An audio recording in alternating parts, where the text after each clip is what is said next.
There we go. Yay. For the Instagram, right? Because we have to put everything on social media now, too.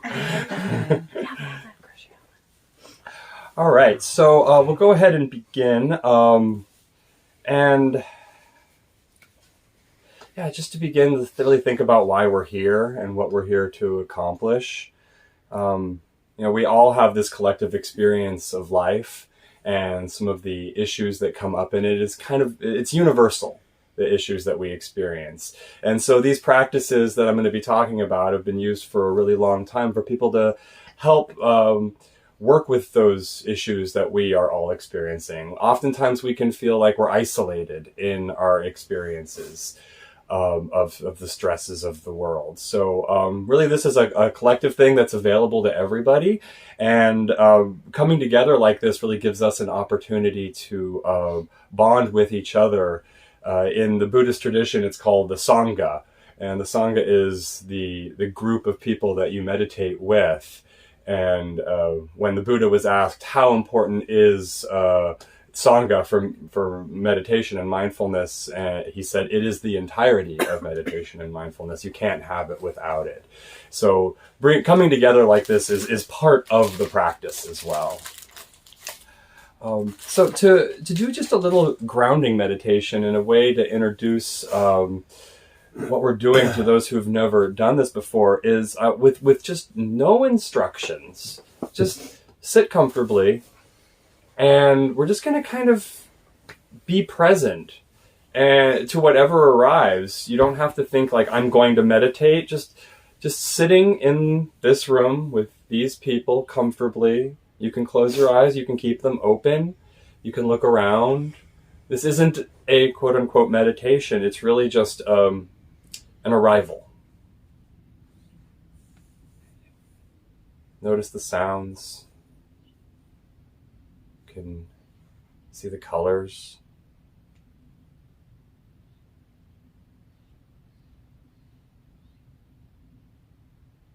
Notice your body already starting to send you little messages.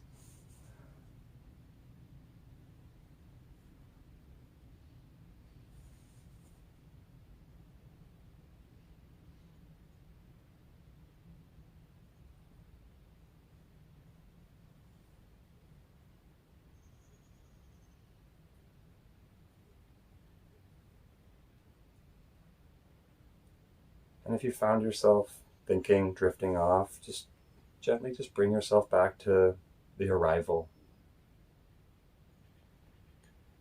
And you can close your eyes now and let your face be soft. Loosen the jaw, let the shoulders relax. Hands rest easy. Arriving with a sense of dignity and alertness. And a deep invitation to be present and relaxed.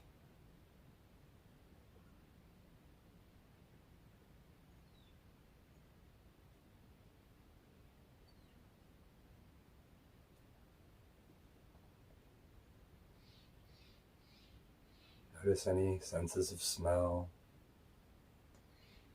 Eucalyptus and the candies.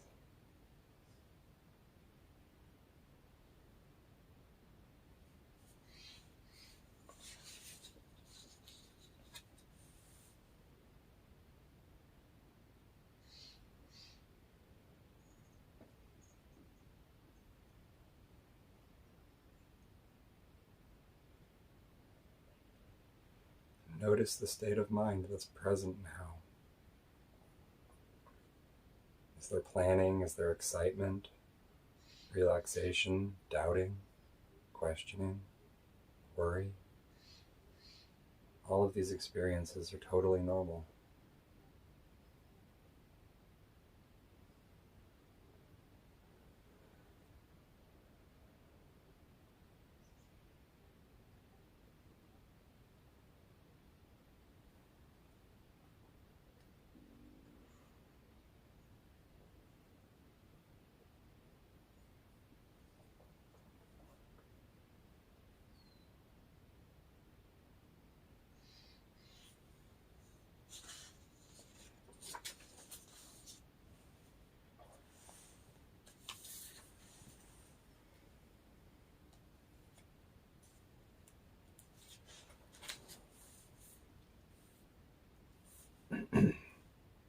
And bring your mind back to the present moment again.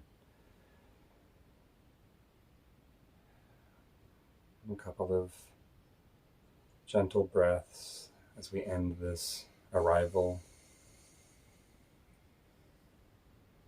There's no way to have done this wrong. There's no way to have done it right.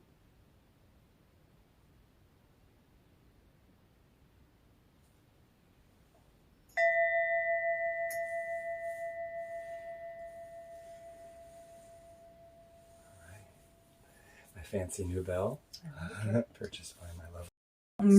I mean, like happy, like I said, but also some things that, and then you would say something about bring it back, and I'd go like, oh my God, why was I thinking about that? Where did that come from? Yeah. It had nothing to do with anything here.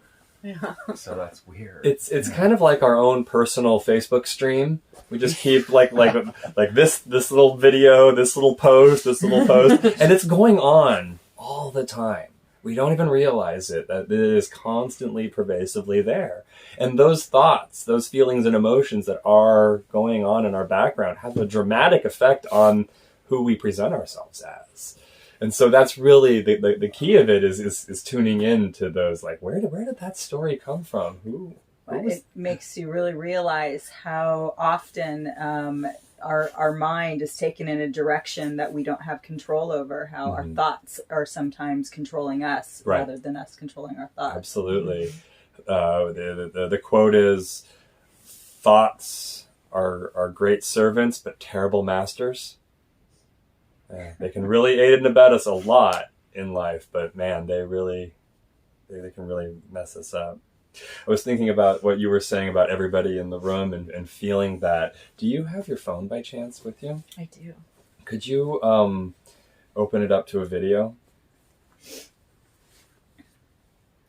I was playing around because Sarah purchased this for me. In the moment, and I don't feel them. And I was playing with it to send her a video of me playing with it, and I noticed something really, really interesting in the process of doing this. So I'm going to record a video here.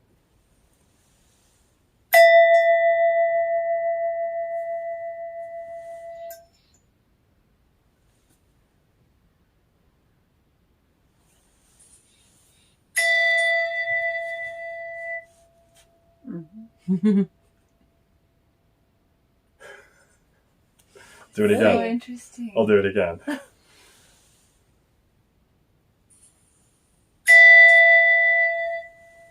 Whoa. The tone goes into the resonant frequency. It makes it ring by playing the ring. I was like, that is a great metaphor. That is a great metaphor. So yeah, cool. we are vessels for each other's resonance as well. And there's definitely the kind of like spiritual way of thinking of it, but there's also the very scientific way of thinking about that with our mirror neurons. We're the same chemicals, we're the same bell. So when we see other people act in a way. So moving from the breath, we're going to continue keeping the breath with us, but kind of in parallel with the breath is the body, because the breath comes from the body, and the body is a huge part of our experience of life that we often neglect.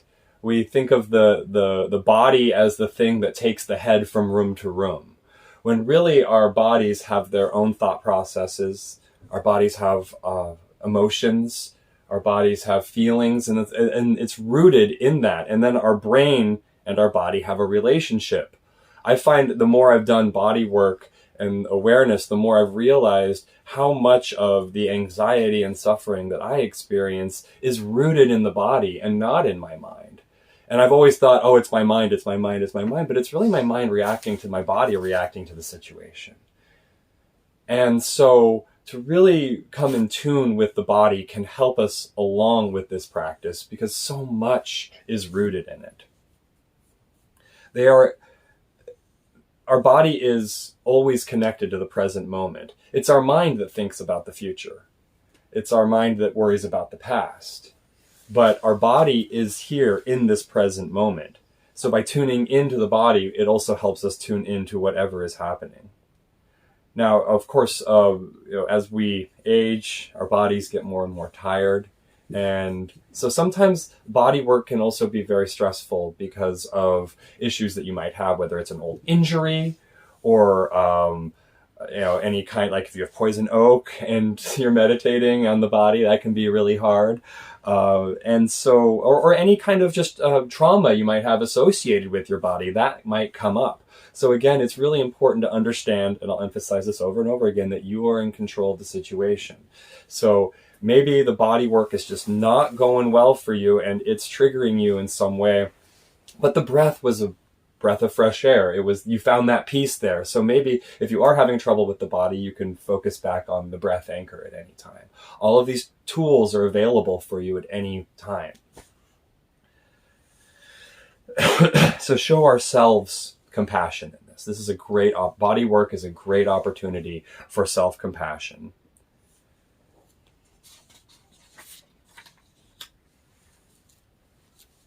And from a biological point of view, we separate the mind and the body. And in a philosophical point of view, we can do that as well. But really, they are integrated. They are one and the same. There is no clear distinction point where this is the body, this is the mind. Our brain is here, but our neurons and our whole nervous system runs throughout our entire body. So they are inherently connected with each other. So for the next portion of the meditation, we're doing kind of like shorter ones right now, or as I'm introducing the topics. For the next one, we're going to do a mindfulness of body exercise. And as we do it, we'll scan through our body and we'll kind of bring our focus awareness, that cone of awareness that we began to cultivate with the breath, and now moving away from the breath, moving to different parts of the body. And if there is one section of the body that we go to that is really painful for somebody that they cannot go to, I invite you to kind of sit next to it. So for example, right now my hip is hurting in this position. And so if it was too much for me, and if I'm going into my hips, I wouldn't necessarily want to sit with that immense amount of pain.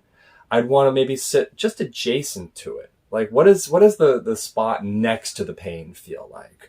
Or go into another part of the body that isn't experiencing the pain, and we can kind of titrate into the pain, like just go into it a little bit and back away. And this idea of titration will come up over and over again as we explore emotions and feelings. Sometimes our emotions will be a lot, so we can titrate into that emotion and then back away, and go in and back away. So we're just taking small doses of it. So always keep that in mind. Give yourself a lot of compassion for your body as we do this work, because it is asking a lot sitting here and not moving, sitting in this position. And again, if at any point, if you're feeling like this is not working, I put chairs out there for that very purpose. So they're always available to you for that. So again, we'll just get comfortable closing our eyes.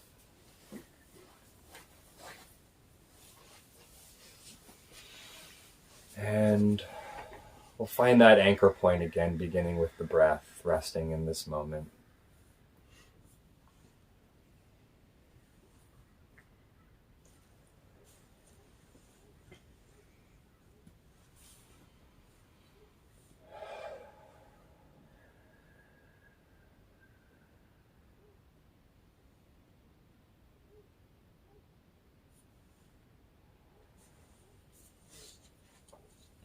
And we'll begin by bringing our attention to the top of our head,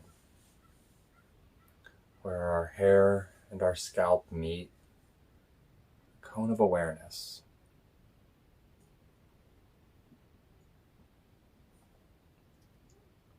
And what sensations, what's brought up in your body when you bring focused attention to the top of your head?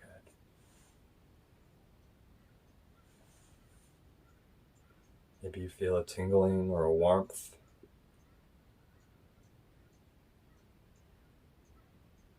Whatever the sensation is, the thing to key in on is just notice how the attention changes the experience, and how we can change our experience by changing our focus of attention.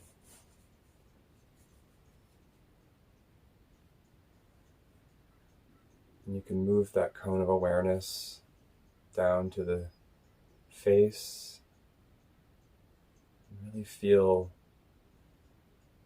the face. Let it be, let it relax, let it soften.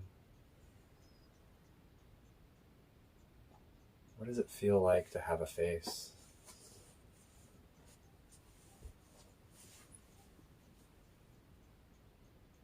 And think about the eyeballs resting just on the other side, tongue resting in the mouth. Really take a couple of swallows, and what is that experience like? Bringing our full awareness to the act of swallowing.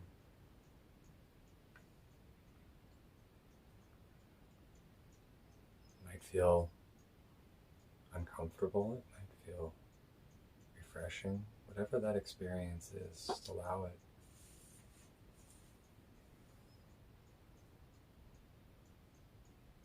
And expanding our cone of awareness to include our whole head now.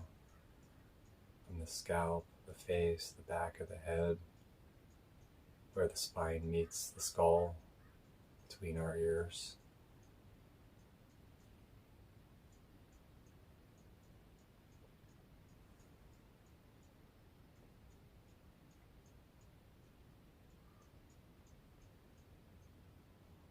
Moving our cone of awareness now to our neck, our spine, the front of the throat. Notice how the shifting of your attention changes the experience.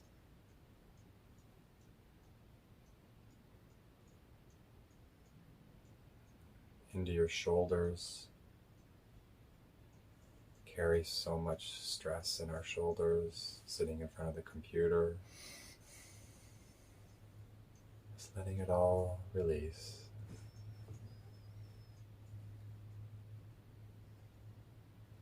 Really feeling it.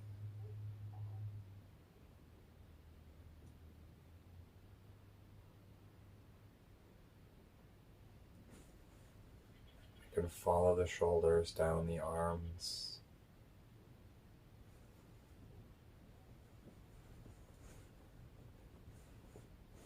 Feeling your bicep and your tricep. Awareness to your forearms.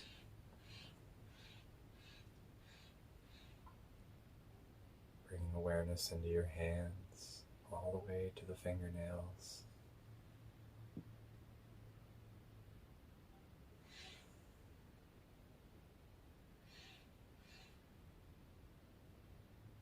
Then we can bring our awareness, widening it again, including our head and our arms and our shoulders and our neck.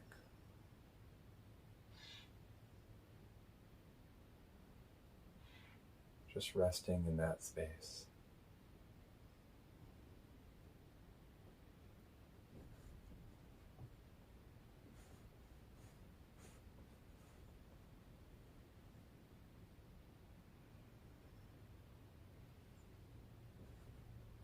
We focus our cone of awareness to our heart,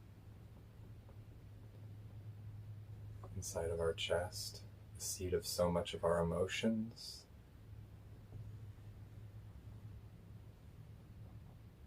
We experience so many sensations in this area. It can be strong sometimes, so if this is one of those areas that you need to back away from a little bit, that's okay too. Just rest in your chest.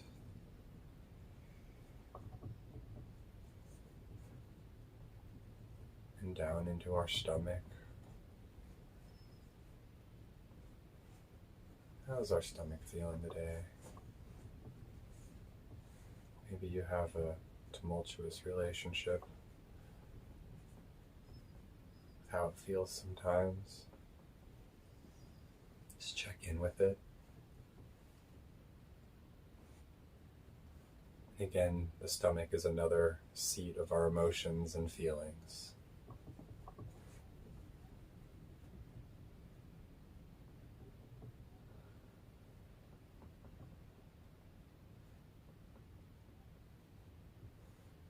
And we can widen our cone of awareness to include everything in our torso, our head, our arms.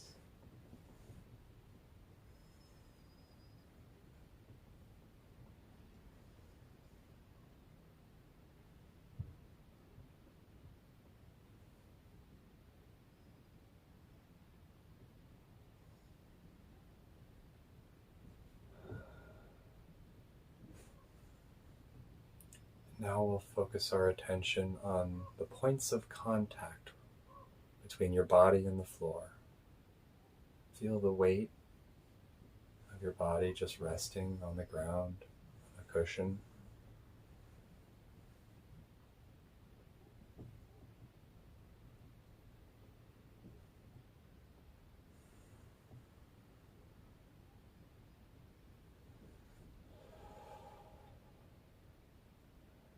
We can bring awareness to our hips, the ball and socket joint where the femur meets our pelvis.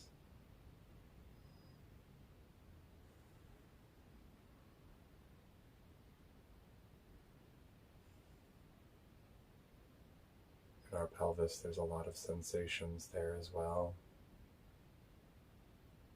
A lot of feelings and emotions can rise out of this area.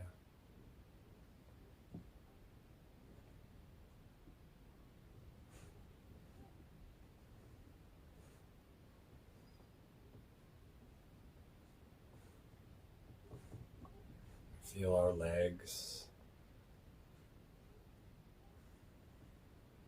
our poor knees that take such abuse. Send them a little love and attention right now.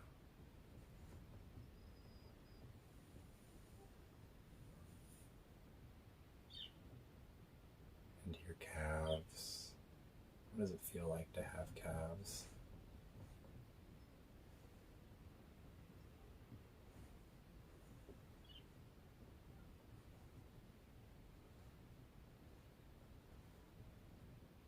Our feet,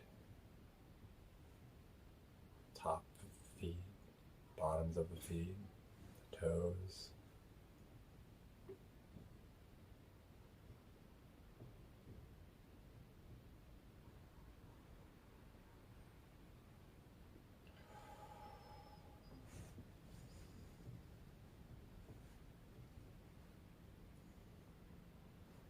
Now we bring our cone of awareness to the whole body, all at once. You can feel your clothes resting on your skin.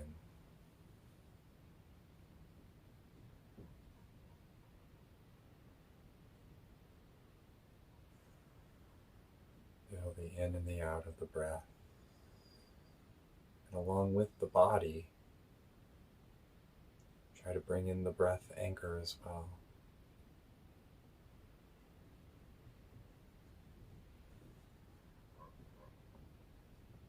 And we'll rest like this for a few minutes.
Thoughts on thoughts?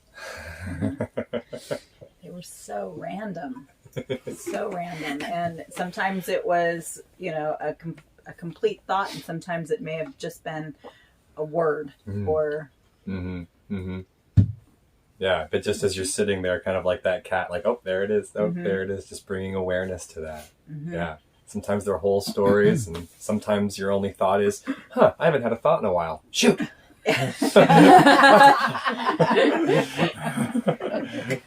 Yeah. And it's amazing how much is going on in the shadows of our minds that we don't even really pay attention to until we quiet everything down. What kind of thoughts? Thoughts of future? Thoughts of past? Past It's interesting to see where we land more. people just kind of drifting through. I've just had a song aggressively stuck in my head for the last good. 24 hours. Please So don't share it with us, because then I'll start singing it. I don't want to know You it. don't know it. It's fine. I don't know it. That's part of the problem. It's in Um, Gaelic, and I don't know it, so it won't get out of my head. I like the line, the cure for any song being stuck in your head is just sing Kung Fu Fighting. The problem is now you've got Kung Fu Fighting stuck in your I head. always went with Henry VIII. I've had that experience, so I recommend play with it. I find it very fascinating how we have the ability to hear the song in our mind, but like, how are we hearing it? Yeah. Right? But I don't even consciously know that I know every beat, every keyboard stroke, but I do. It's in me, it's in this brain, and somehow I'm experiencing that. So even play it, play it loudly in your brain, play it softly in your brain. Yeah, I mean, that's the thing, is honestly, when I have a song stuck in my head, that's probably the most present my thoughts ever are, because it's the loudest thing that's happening, and it's generally happening right now, so that is the most present I usually am, is when it's just this song going over and over again, and having a little dance party in my brain. It's what's happening. It's what's happening. I mean, like, happy, like I said, but also some things that, and then you would say something about bring it back, and I'd go like, oh my God, why was I thinking about that? Where did that come from? Yeah. It had nothing to do with anything here. Yeah. So that's weird. It's kind of like our own personal Facebook stream. We just keep like this little video, this little post, and it's going on all the time. We don't even realize it, that it is constantly, pervasively there. And those thoughts, those feelings and emotions that are going on in our background have a dramatic effect on who we present ourselves as. And so that's really the key of it is tuning in to those, like, where did that story come from? Who was... It makes you really realize how often our mind is taken in a direction that we don't have control over, how our thoughts are sometimes controlling us rather than us controlling our thoughts. Absolutely. The quote is, thoughts are great servants, but terrible masters. They can really aid and abet us a lot in life, but man, they can really mess us up.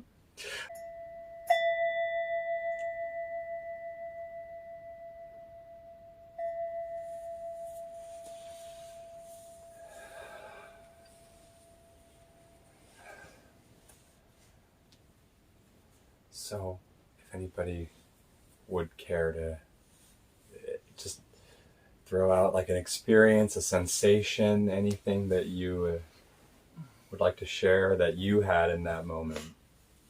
Rory running around the house. You had Rory. You were thinking about Rory? Just for a second before we ended. Yeah.